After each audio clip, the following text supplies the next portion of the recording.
Trazendo o céu para a terra do Rebbe de Lubavitch. Educação. O que, por que e como aprendemos? Ensinar o menino o caminho que deve andar, e até quando envelhecer não se desviará dele. Provérbios 22, 6. Não podemos ficar tranquilos até que toda criança, menino e menina receba uma educação moral apropriada. O Rebbe, durante suas 4 décadas de liderança, o Rebbe fundou no mundo inteiro mais de 2.000 novas instituições educacionais. Em 1976, iniciou uma campanha especial de educação ao declarar aquele ano o Ano da Educação, e criou dezenas de novas escolas, acampamentos e programas de estudos. Em 1978, o governo dos Estados Unidos indicou o aniversário do Rebbe como o Dia da Educação norte-americano, e assim se segue todos os anos seguintes. Gente, estou aqui fazendo essa gravação sobre a educação. Tá? Meu nome é Cláudio César dos Santos, sou emissário do Movimento Benhur Brasil. Se você estiver gostar, compartilhe com outras pessoas, dê o seu like, tá bom? É muito importante a sua participação desse livro que nós estamos fazendo aqui, uma série do Rumo a uma Vida Significativa. Vamos continuar aqui, gente. Por que a educação é necessária? Agora vem a resposta do Rebbe. Se existe um único fator sobre o nosso controle que pode influenciar diretamente quem somos como pessoas, é a educação. A educação é a base e o sustentáculo da civilização para produzir adultos saudáveis e completos, pessoas que levarão vidas altruísticas e significativas. Devemos educar nossas crianças, mas o que vem à mente quando vemos esta palavra educação? Muitos de nós podem vislumbrar a mesma imagem, 20 ou 30 crianças de rostos limpos e arrumados por pais amorosos, debruçados de suas carteiras ou mexendo num computador. Não há nada de errado com esta imagem, a não ser que consideremos como a única imagem da educação necessária. Educação não é apenas aprender as aptidões para prover o sustento. É aprender a entender a própria vida. O que é a vida? A vida é o reconhecimento de Deus e da missão com a qual Ele nos investiu, purificarmos e santificarmos o nosso mundo. A verdadeira educação é algo que penetra profundo no interior de uma pessoa, capacitando-nos a usar informação que absorvemos para sermos intrinsecamente mais produtivos. Educação significa sensibilizar a si mesmo, aos seus amigos, a sua família, para o mundo inteiro de verdade, um comprometimento com o bem maior que os desejos de cada um. Apenas depois de termos começado a incutir esses ideais em uma criança, deveríamos prosseguir e ensinar as ferramentas da sobrevivência. O porquê da educação deve preceder o como. Ensinamos matemática às crianças para que elas possam pensar de uma maneira organizada, fazer negócios. Ensinamos línguas para que possam comunicar suas ideias. Ensinamos ciências para que possam compreender as propriedades físicas do universo em que vivem. Tudo isso é bom e correto, e certamente importante, mas nenhuma destas disciplinas irá necessariamente afetar a maneira como a criança vai agir moralmente na sua vida cotidiana. Como vimos através da história, é perfeitamente possível que alguém se torne perito nas ciências, por exemplo, e utilize seus talentos para fins destrutivos. E quando esta pessoa é confrontada, eles dizem que deveria agir de acordo com a vontade do seu Criador, ela pode dizer frequentemente: com sinceridade, ensinaram-me muitas coisas durante todos os meus anos de escola, mas nunca me ensinaram porque é importante ter uma boa conduta. Permitir a uma criança que cresça escolha seu próprio conjunto de valores, julgando que não devemos interferir nas liberdades individuais, é tão ridículo quanto um pai dar ao filho a escolha de ser ou não vacinado. Por isso, transmitir informação é apenas um dos componentes da educação. Uma verdadeira educação, uma educação para a vida, consiste em ensinar às crianças que elas têm uma inabalável responsabilidade para com Deus, de viver moralmente e eticamente, o que irá sustentá-la individualmente e criar um mundo melhor para seus filhos e para as gerações vindouras. Educação também significa lidar com o paradoxo da infância.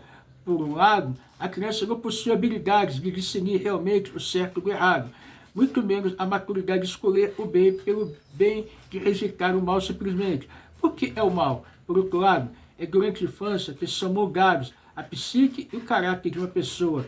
Então deve-se ensinar nos hábitos à criança a diferença entre o certo e o errado, bem antes dela colocar o pé na escola. Conforme uma pessoa envelhece e seus valores e personalidades são formados, torna-se cada vez mais difícil influenciar seus pontos de vista. Um casal visitou um rabino em busca de conselhos sobre como educar o filho. De 12 anos, o rabino respondeu-lhes: vocês vieram a mim 12 anos atrasados. O ser humano é como uma árvore. Se vocês fizerem um arranhão no galho de uma árvore crescida, marcará apenas esse galho. Mas se vocês fizerem um minúsculo arranhão numa semente, ele influenciará o crescimento da árvore inteira. Visto que a educação é a própria vida, ela nunca termina enquanto a educação formal pode acabar uma vez terminada a escola.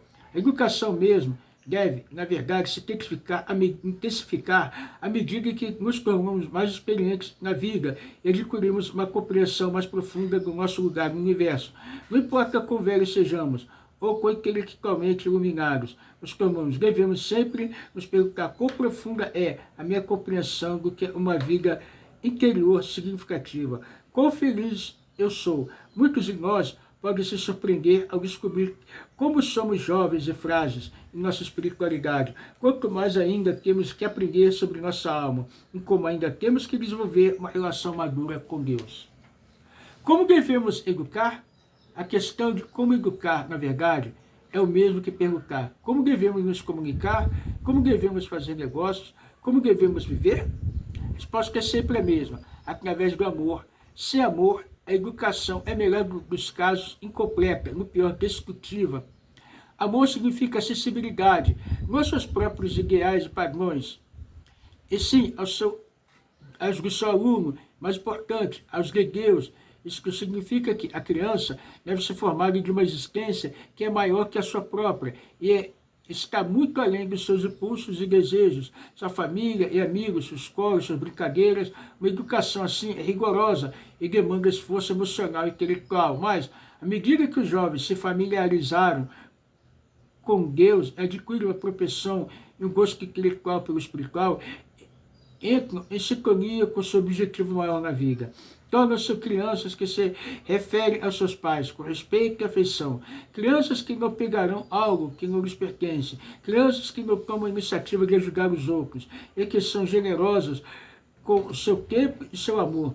A educação consiste em vários componentes, o mais básico dos quais é a transferência de informação. Mas devemos lembrar que a informação é apenas uma ferramenta que colocamos na mão da criança. Assim como é preciso muito mais para construir uma casa do que as ferramentas certas, é preciso muito mais que a informação certa para uma educação. O verdadeiro educador não é aquele que apenas ensina fatos, mas aquele que ensina a criança a pensar por si mesma, a encontrar respostas, suas próprias perguntas baseadas nos princípios que lhe foram ensinados, e não ser inteiramente dependente de um professor ou dos pais para resolver um dilema. Se suas respostas são constantemente fornecidas por outra pessoa, você pode ter o consolo de nunca precisar se responsabilizar por um erro. Mas se você aprende a pensar por si mesmo, recebe a profunda gratificação de ter agido por sua própria iniciativa. Isso que está de acordo com a razão pelo qual Deus criou o universo, não para que bonecos pudessem desempenhar um papel predeterminado, mas que para que cada indivíduo tivesse ambição à liberdade de agir honestamente e virtuosamente. Ensinar também requer humildade. Lembre-se, o professor não é a fonte da informação, mas um veículo para a informação que vem de um lugar maior. O professor nunca pode ser arrogante ao ministrar o conhecimento, mas deve sentir-se abençoado com a oportunidade de conduzir o estudante ao conhecimento. Acima de tudo, lembre-se disso, Palavras que vêm do coração penetram no coração. Como professor, você deve praticar aquilo que fala, deve ser um exemplo vivo do que ensina. As crianças frequentemente não conseguem distinguir entre ideia e comportamento. E se você mostrar a elas que pode agir de forma contrária, aquilo que ensina está comprometendo todo o processo. Dizer a uma criança, de fato, faça o que eu digo e não faça o que eu faço, também é uma educação do tipo negativo. Está escrito em Provérbios que devemos educar o jovem de acordo com a sua maneira, para que quando amadurecer, ele não se afaste dela. Mas por que a maneira do jovem? O conhecimento não é objetivo. Como podemos adaptar o conhecimento a cada criança? Isso não nos tornaria a educação, de certa forma, arbitrária? É claro que existem valores absolutos no sistema que Deus nos legou, mas a verdadeira educação deve ser maleável e aplicar esses valores absolutos a cada criança individualmente, pois cada criança tem suas peculiaridades e seus potenciais. Isso é particularmente verdadeiro para aquelas crianças que são taxadas de deficientes. Não importa quais dificuldades uma criança possa ter, é nossa incumbência educá-la com tanta dedicação e compreensão como qualquer outra criança, senão mais. Pois se existe alguma criança que precisa de atenção particular para alcançar seu potencial, esta criança deficiente, quando nos dedicamos com amor à sua educação, somos gratificados ao descobrir que elas possuem habilidades bem maiores do que se imaginava. Para qualquer criança, um professor deve se identificar e ilustrar seus potenciais, não os potenciais que nós consideramos que ela deve possuir. O objetivo é que a criança se transforme em um adulto, capaz de caminhar com suas próprias pernas, não com as pernas do professor. Costumamos achar que se ensinarmos valores absolutos, dogmáticos, então a criança irá indubitavelmente perpetuar aquele sistema de valores. Esta é apenas a metade da história. Sim, aqueles valores devem ser expressados, mas na linguagem da criança, para que se tornem parte dela, integrados com a sua personalidade e curtidos no seu espírito. O professor muito severo, que acredita ser principalmente um disciplinador, nunca educará bem uma criança, pois o fundamento da educação é o amor. Obviamente, a educação requer disciplina, mas mesmo na disciplina, a criança deve sentir o amor do professor. Como nos diz os sábios, com sua mão direita aproxime, com a esquerda discipline. A força primordial, simbolizada pela mão direita dominante, deve sempre ser a do amor. Se você sente que está competindo com uma criança, não está sendo o professor, pois a criança não é o seu igual. Quer você seja o professor ou o pai, Deus incumbiu de ensinar a criança bem, de tratá-la bem. O respeito e veneração que devemos ter para com uma criança não é diferente do respeito e veneração que devemos ter pela própria divindade. Por que se tornar um educador? Não é difícil lidar com crianças, tolerar parcialmente sua falta de atenção, seus problemas de disciplina e o caos.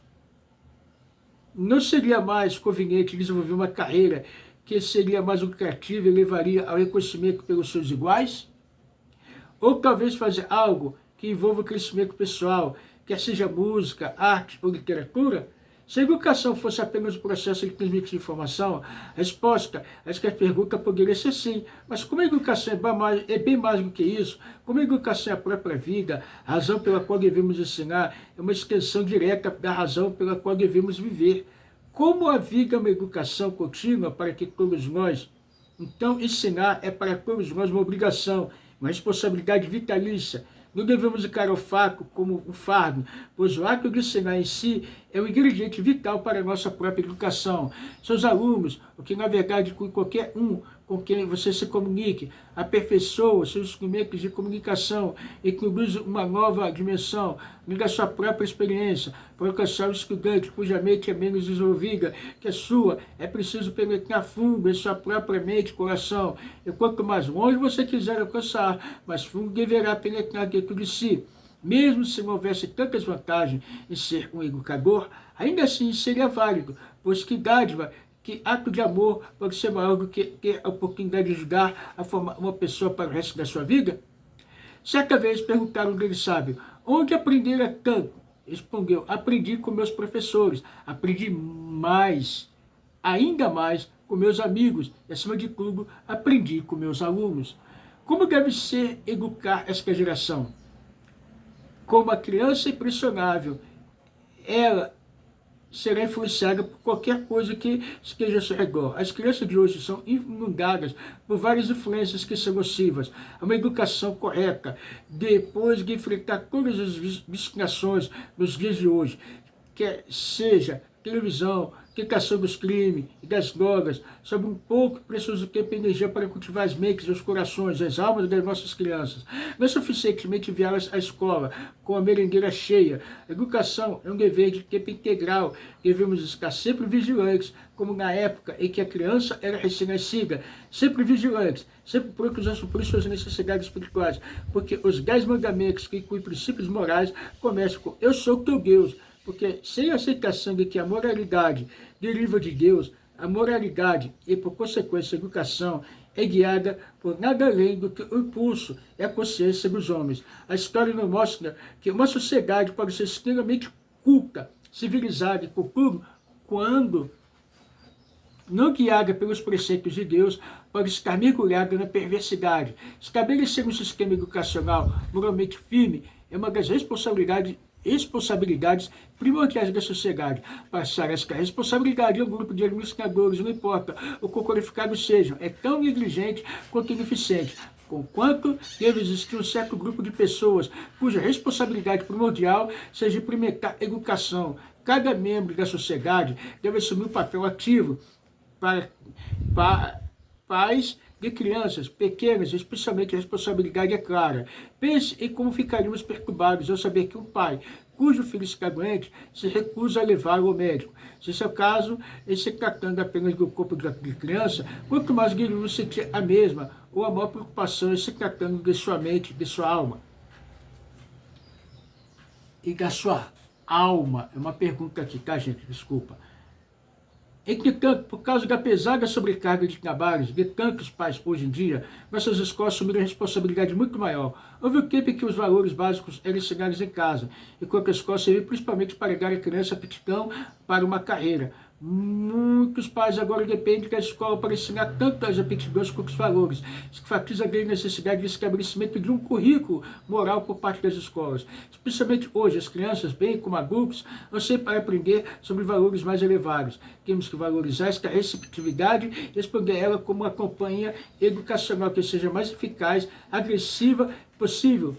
Porque a estrutura moral desse país se deteriorou tanto porque as crianças não aprendem mais sobre Deus. Desde o início, os Estados Unidos foram refúgio de milhões de pessoas de todas as religiões que fugiram de seus países natais para poder ter liberdade de culto. Era necessário espírito que costumávamos educar nossas crianças. Então teve início um lento, mas devastador processo que quase sempre resulta na diluição. Em última análise, na eliminação da educação baseada na nossa responsabilidade pessoal. Em relação a Deus, a velha batalha entre Deus e a ciência se estendeu para uma batalha entre Deus e a educação. Esta é uma das razões primordiais para grande parte da deterioração moral da qualidade. E é por isso que não existe escolha a não ser retornar a uma filosofia educacional na qual ensinaremos às crianças não apenas o valor de uma equação matemática, mas o valor de suas almas. Lembre-se, são justamente as crianças que melhor podem se comunicar com a simplicidade e a essência de Deus. Não protege o seu próprio sexismo nas crianças. As crianças, ao contrário dos adultos, não mastigam cada bocado de informação nova, até que sua essência seja diluída ou destruída. Apenas escutam e absorvem, razão pela qual elas aprendem tão bem. Devemos olhar para nossas crianças e repetir constantemente para nós mesmos. Aqui está uma alma fértil, um coração, uma mente abertos, que foram dados por Deus para nutrir e ensinar. A vida desta criança afetará muitas outras. Eu devo ensiná-la o melhor que puder. Será que Deus e a sociedade ficarão satisfeitos com o trabalho que eu realizei? Um dia, em seu caminho diário para o trabalho, o Reb encontrou um líder comunitário a quem conhecia todos os dias. Ando por esta rua e vejo meninos e meninas nos passando, disse o Reb, com grande interesse. Agora, diga-me, quem se preocupa com eles? Quem tem certeza que eles têm satisfeitas as suas necessidades espirituais, vocês todos, os que têm influência, devem se dedicar antes de tudo à educação desses jovens. Anos depois, o líder comunitário lembrou-se de que ficara tão influenciado pelo interesse profundamente sincero do Rebbe, que logo concebeu e iniciou uma série de programas educacionais que, com o passar dos anos, desenvolveram-se para servir a milhares de estudantes. Baruch Hashem, terminamos aqui acerca da educação, tá bom, gente? É muito importante ensinar os nossos jovens ética, moral, né? Mas com atenção, com carinho, com amor, entender cada personalidade, as dificuldades de cada um, né? E assim entender que todos eles podem ter grandes progressões. Tudo de bom, tchau, tchau, mas já já.